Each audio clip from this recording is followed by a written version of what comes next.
there anything more timely than Typhoid Mary?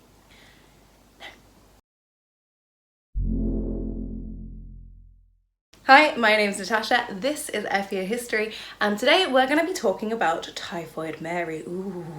Now, everyone knows the term Typhoid Mary.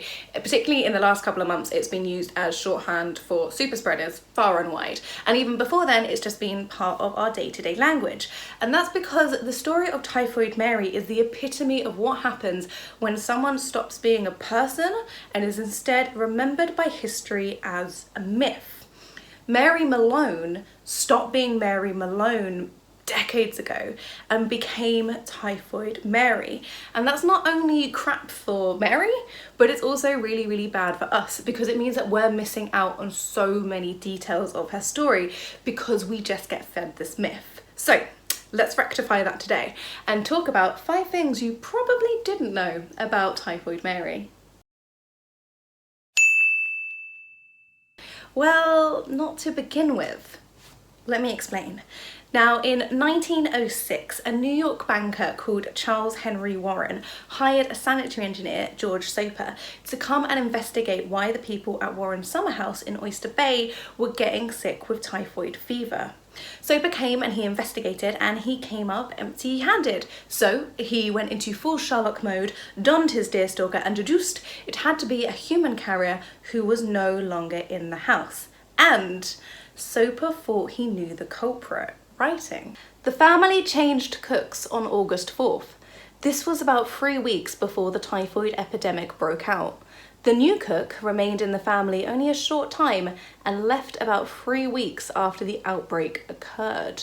That cook was one Mary Malone, an Irish immigrant who'd come to the US and made a career for herself as a cook. And after doing a little bit of digging, Soper realised that Mary never stayed in a job that long. And very interestingly, out of the 8 households she'd worked in recently, 7 had had outbreaks of typhoid fever and 1 little girl had even died. Mary was what we would now call an asymptomatic carrier. She may have been in perfect health herself, but she was a spreader of the disease, and as a cook who never washed her hands, that wasn't ideal. Now, although most of the time, the temperature of cooking would actually eliminate a lot of the bacteria that Mary was sprinkling around, unfortunately, her speciality was peach ice cream with raw peaches that she cut by hand. Soper worked out that this combination of low temperature and Mary's total lack of regard for hand washing was one of the main ways she was spreading disease. But Mary didn't know this. Whereas Soper had all this information about typhoid and how typhoid was carried, Mary didn't, and she didn't even know that she was a carrier. She just knew that there kept on being typhoid outbreaks where she worked, but that she didn't ever get typhoid, so, you know, maybe she was just super lucky. So Mary wasn't running around New York on a villainous master plan to spread typhoid to everyone that she possibly could. She was just going from job to job. But if this wasn't all a villainous master plan, why was Mary continuously in and out of work? Well, now, I'm not saying that Mary was an out-and-out dick, but I am saying that she had some dickish tendencies. She was very quick to anger and she was really, really stubborn, both of which she demonstrated perfectly when George Soper came to her and asked her for some samples so he could test if she had typhoid. Now, pop quiz, what would you do in Mary's shoes? Would you A, say of course and give samples? B, explain that you are uncomfortable with this and ask him politely to leave? Or C, get a knife? If you answered C, then you okay, but also, yes, you're right, that's exactly what Mary did. She got a carving fork and threatened George Soper with it until he literally ran away. But George Soper, being the plucky lad that he was, came back, and this time he actually said to Mary, look, if you work with me, then I will write a book on you and give you all of the proceeds, to which Mary did the most rational and adult thing possible by shouting at him, running away, and locking herself in the bathroom until he left. Because if it works when you're free, give it a crack when you're 37 and just see what happens, I guess. Unsurprisingly, everyone soon grew very fed up of Mary and her antics, and so she was declared a public health hazard and 5 policemen were sent to detain her. And of course, being Mary, she fought them tooth and nail, with one official later saying, "It was like being in a cage with an angry lion." And even after the testing came back and Mary was told that yes, indeed, it did look like she was a typhoid carrier who had been infecting people for years, she refused to believe the diagnosis. So from 1907, Mary remained in quarantine, where she both begged to be allowed to go back to work as a cook and denied treatment to remove her gallbladder, despite being told it would have eliminated the infection from her body. Mary didn't want to be a typhoid carrier, so she just decided that she wasn't. It didn't matter how much evidence was brought to her, she would always refuse it. And now this is where the next myth around Mary comes in, because when we think of her, we often think, yeah, Typhoid Mary infects those people and then gets put in quarantine forever. But that's not exactly the case, because 3 years into her isolation, the New York State Commissioner of Health announced that quarantining typhoid carriers was cruel and that they would be released, so long as they agreed to certain precautions. In Mary's case, that meant better hygiene practice and also promising to never cook again. And obviously Mary agreed. She'd been in quarantine now for like 3 years and she just wanted out. But what do you think happened next?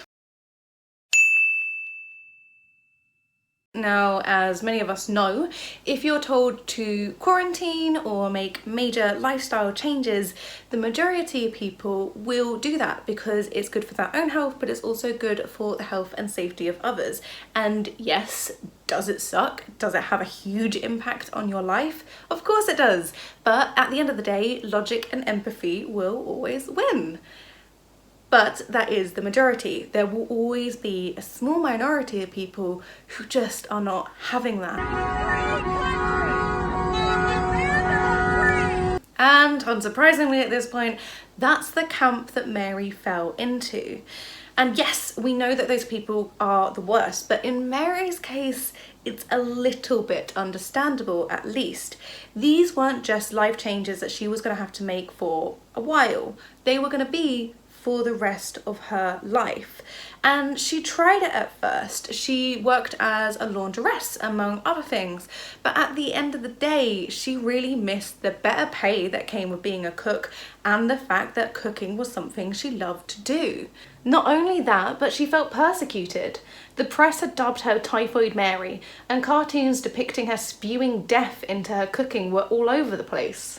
Mary Malone was over being Typhoid Mary. She wanted her old life back, and so she broke her quarantine agreement and disappeared. But not for long, because in 1915 there was an outbreak of typhoid at Sloan Hospital for women. Over 20 people were infected and 2 died. Once more, the outbreak was investigated, and interestingly enough, all trails led back to an Irish cook who'd recently left the hospital under the name of Mary Brown. That's right. Mary Malone had gone back to cooking, had taken up a different name, and not only had she done all this breaking her quarantine, she did it while working in a hospital for mainly pregnant women. Sorry about that. She's really irritating, isn't she? God damn it, Mary, why is she like this? Okay, let's get back to the video. It wasn't long before the fuzz caught up with Mary and she was once more put into quarantine on North Border Island. So, with Mary safely back in quarantine, let's discuss fatalities, because the number of people that Mary killed might surprise you. 3. That's right, just 3. Now, that's not me defending her, because let's be real, 3 people whose deaths are on your hands is still a lot more than you want. In an ideal world, you want to go for a batting average of about 0. But it is a lot less than we tend to associate with Typhoid Mary in terms of being a synonymous super spreader.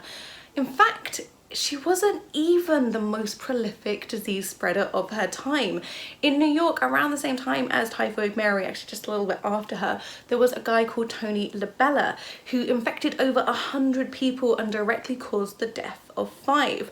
Like Mary, he was handling food, and like Mary, he totally ignored all the requests for him to stop doing so. So, why don't we talk about Typhoid Tony? Well, perhaps it's because the press went fully after Mary. Maybe it was because she was the first. Maybe it was because she lost any goodwill towards her by reappearing in 1915. Her deception and refusal to change her ways made it easy to paint her as a villain, which is what she became. After the 1915 hospital incident, no one had any problem with the idea of Mary spending the rest of her life in exile and quarantine, which is where she would remain until she died. But she didn't die of what you might be expecting. That's right. Remember, Mary was a carrier. She didn't actually have it herself. So when she died in 1938, it was of pneumonia, and she died alone. Hardly anyone came to her funeral. She had very few friends, and there is no way that she had the legacy that she would have wanted. Mary Malone never wanted to be known as Typhoid Mary, but because of her actions, that's how history has and will remember her. Less of a person and more of a cautionary tale of what can happen when you don't listen to medical advice. So there you have it, the story of Typhoid Mary. Now, do you think that she deserves to be demonized by history, or should we give Mary another look? I'd love to hear what you think. And if you want to check out more, then please look at our other videos, like, subscribe, all that kind of good stuff. You can also find articles on history on our website, fahistory.com, which is linked in the doobly-doo, along with some other reading on Mary that you might find really interesting, and the links to our social media.